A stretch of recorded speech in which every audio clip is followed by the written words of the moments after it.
અને ખરેખર ખેડૂતો માટે પ્રેમને લાગણી હોય તો તમામ પાર્ટીના નેતાઓને કહીએ છીએ અમારી લડાઈમાં સહભાગી બનો, તમારી પાર્ટીનો કેસ ઘરે મૂકો, અમે અમારી પાર્ટીનો કેસ ઘરે મૂકીને આવીએ ખેડૂતોના હિતની લડાઈ લડવા માટેની તૈયારી કરી રાખો।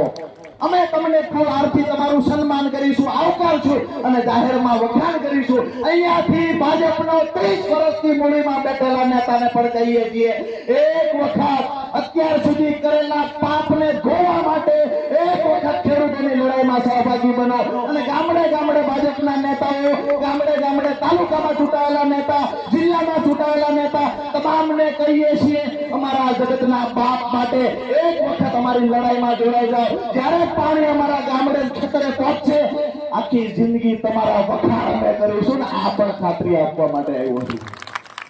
આ વાત સાથે મારી વાત પૂરી કરીશું। આપ સૌનો હૃદયથી ખૂબ ખૂબ આભાર। આપ સૌએ ખૂબ લાંબો સમય શાંતિથી સાંભળ્યા।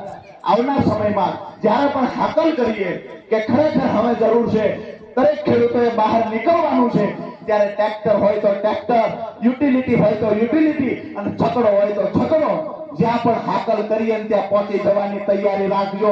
મારી વાત સાથે જો બધા સહમત હોય તો બે હાથ ઊંચા કરી અને ભારત માતાનો જય ઘોષ બોલાવીએ। બોલો ભારત માતા કી જય! જવાન જય જવાન! આપ સૌનો ફરી વખત ખૂબ ખૂબ આભાર।